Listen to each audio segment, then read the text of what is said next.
Hello welcome வணக்கம் நம்பா welcome back to your channel. இந்த வீடியோவில் மகாராஜா படத்தோட ரிவ்யூ பார்க்க போகிறோம். விஜய் சேதுபதிக்கு இந்த படம் வந்து 50வது படம் வந்து அவருக்கு 50வது பெஸ்ட் மூவி நான் சொல்லுவேன். அதனால இந்த படம் நான் பெஸ்ட்டுன்னு நான் சொல்கிறேன்னா அது இந்த படத்தை பாருங்கள், உங்களுக்கே தெரியும். சரி, இப்போ ரிவ்யூக்குள்ளே போகலாம். விஜய் சேதுபதிக்கு இந்த படத்தில் ஒய்ஃப் ஒரு பொண்ணு 2 பேர் இருக்காங்க. இவர் ஒரு கடைக்கு போவார். கடைக்கு ஆப்போசிட்டு அந்த வீடு தான்.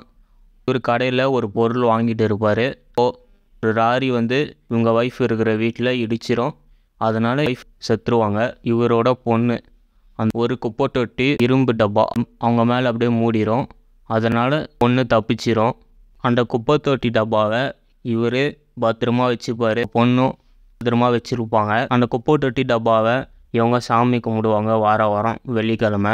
இப்படி இருக்கும்போது ஒரு நாள் குப்பை தொட்டி டப்பா காணாமல் போயிடுச்சின்னு போலீஸ் ஸ்டேஷனுக்கு போய் ஒரு கம்ப்ளைண்ட் கொடுப்பாரு. அதை எஃப்ஐஆர் போடணும்னு சொல்லுவார். அதுக்கப்புறமா போலீஸ் வந்து கேட்பாங்க, என்ன ஆச்சு ஏதாச்சுன்னு கேட்பாங்க. அவர் வந்து இதெல்லாம் சொல்லுவார், இந்தமாரி ஒரு குப்பை தொட்டி காணாமல் போச்சு அப்படின்னு சொல்லுவார். இதுக்கு போலீஸ் வந்து ரொம்ப டென்ஷன் ஆயிடுவாங்க. அப்புறமா இவர் வந்து காசுலாம் தருவார், 7 லட்சம் தருவார். அப்புறமா போலீஸ் வந்து கேஸ் எடுத்து அதேமாரி ஒரு குப்பை தொட்டியை செய்வாங்க. அனுராக் அவருக்கு வந்து ஒரு பொண்ணுக்காக இவர் என்ன வேணாலும் செய்வார். இவரோட சேர்ந்து ஒரு 3 திருடங்க இருப்பாங்க. வீடாக போய் திருடுவாங்க. விஜய் சேதுபதி சலூன் கடை வச்சுருக்காரு. ஒரு நாள் விஜய் சேதுபதி அனுராக் வீட்டுக்கு வருவார். அனுராக்கு விஜய் சேதுபதி அவர் வீட்டுக்கு வர்றதுக்கு முன்னாடியே தெரியும். அது எப்படி தெரியும்னு இந்த படத்தை பார்த்து தெரிஞ்சுக்கோங்க. அது சொன்னால் ஸ்பாய்லர் ஆயிரும், அதனால நான் சொல்லலை. இவன் தான் போலீஸ்கிட்ட போய் ஏதோ ஒன்று சொல்லியிருக்கான் அப்படின்னு தப்பாக புரிஞ்சிருப்பார் அனுராக்கு. ஜெயிலில் இவர் ரொம்ப வருஷமாக இருப்பார். இதுக்கப்புறமா இவர் வெளியில் வருவார். வெளியில் வந்தோடனே ஒரு தப்பான விஷயம் இவர் பண்ணிடுவார். இவங்க 4 பேர் இல்லை, அதில் ஒருத்தன் போலீஸு. அது யாருன்னு இந்த படத்தை பாருங்கள். அதுக்கப்புறமா என்ன நடந்தது, இதுதான் இந்த படத்தோட கதை. நடராஜன் போலீஸாக இந்த படத்தில் நடிச்சிருக்காரு. இந்த படத்தில் ஒரு சீன் வரும். விஜய் சேதுபதி நம்மளுக்கு ட்விஸ்ட்டு கொடுப்பாரு. நடராஜன் விஜய் சேதுபதிக்கு ட்விஸ்ட்டு கொடுப்பாரு. செம்ம சீன் இது. இதெல்லாம் இந்த படத்தை பார்த்து தெரிஞ்சுக்கோங்க. விஜய் சேதுபதிக்கு இது 50வது படம். முன்னாடியே நான் சொன்னேன்.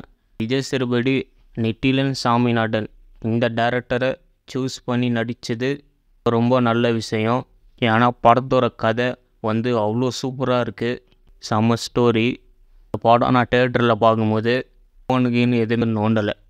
ஸ்க்ரீனை விட்டு கண்ணே எனக்கு நகரில். படம் வந்து அவ்வளோ சூப்பராக இருக்குது. அடுத்து என்ன நடக்க போகுதுன்னு அப்படி இருக்குது இந்த படத்தோட கதை. ஸ்க்ரீன் ப்ளே அவ்வளோ சூப்பராக இருக்குது இந்த படம். விஜய் சேதுபதிக்கு இந்த படத்தில் ஒய்ஃபாக நடித்த திவ்யா பாரதி இவங்க வந்து இந்த படத்தில் அவங்களுக்கு ஸ்க்ரீன் ப்ளேஸ் வந்து கம்மி தான். அவங்களுக்கு கொடுத்த அந்த ரோலை நல்லா பண்ணியிருக்காங்க. அதேமாரி அனுராக்குக்கு இந்த படத்தில் ஒய்ஃபாக நடித்த அபிராமி அவங்களும் இந்த படத்தில் நல்லா நடிச்சிருக்காங்க. மம்தா மோகன்தாஸ் இவங்க ஸ்கூலில் பிடி டீச்சராக வருவாங்க. இவங்களுக்கு ஸ்க்ரீன் ப்ளேஸு கம்மி தான், இருந்தாலுமே இவங்க நல்லா நடிச்சிருக்காங்க. இதுக்கப்புறமா விஜய் சேதுபதிக்கு இந்த படத்தில் பொண்ணாக நடித்த அவங்க இந்த படத்தில் நல்லா நடிச்சிருக்காங்க. கிளைமேக்ஸில் ஒரு சீன் வரும். அந்த சீன் வந்து சூப்பராக நடிச்சிருக்காங்க இவங்க. தியேட்டரில் நல்ல ஒரு ரெஸ்பான்ஸு. பாரதி ராஜா விஜய் சேதுபதி வச்சுக்கிற சலூன் கடையில் இவர் வேலை பார்ப்பார். ஸ்க்ரீன் ப்ளேஸு கம்மி தான், உங்களுக்கே தெரியும் அவர் எப்படி நடிப்பாருன்னு. அதோட சின்ன ரோலாக இருந்தாலுமே சூப்பராக நடிச்சிருவார். அதேமாரி இந்த படத்தில் நல்லா நடிச்சிருக்காரு. அருள்தாஸ் முனிஷ்காந்த் இவங்க 2 பேருமே இந்த படத்தில். இந்த படம் வந்து ஒரு காமெடியான ஒரு படம் கிடையாது, இது சீரியஸான படம் இது. அதனால் பெருசாக இந்த படத்தில் காமெடிலாம் இருக்காது. இருந்தாலுமே அங்கங்கே காமெடி இருக்கும். அது அங்கங்கே நம்மளை சிரிக்கவும் வைக்குது. படம் வந்து நல்ல படம், உங்களை என்கரேஜாக வச்சுருக்கோம். உங்களை எங்கேயுமே போர் அடிக்காது. பெருசாக இந்த படத்தில் பெருசாக அடல்ட் கண்டென்ட்டு இருக்காது, அதை மறைமுகமாக காமிச்சிருப்பாங்க. வைலன்ஸு இந்த படத்தில் இருக்குது. அது வந்து உங்களுக்கு அருவருப்பாக அந்த மாதிரிலாம் இருக்காது, அது பெருசாக இருக்காது. அதனால் நீங்கள் சின்ன பசங்களை கூட்டிகிட்டு போய் பார்க்கலாம். 2A தான் கொடுத்துருக்காங்க. இந்த படத்தை நீங்கள் ஃபேமிலியோடு போய் பார்க்கலாம். தேட்டரில் பாருங்கள். இந்த படத்தை நீங்கள் நல்லா என்ஜாய் பண்ணலாம். இந்த படத்தை 2.5 மணி நேரம் நீங்கள் என்ஜாய் பண்ணலாம். இந்த படத்தை இந்த படத்தை பார்த்தவங்க இந்த வீடியோவுக்கு கீழே கமெண்ட் பண்ணுங்கள். இந்த படம் உங்களுக்கு எப்படி இருந்துச்சுன்னு நீங்கள் சொல்லுங்கள். ஓகே நம்ம நெக்ஸ்ட்டு வேறு வீடியோ பார்ப்போம். பாய்.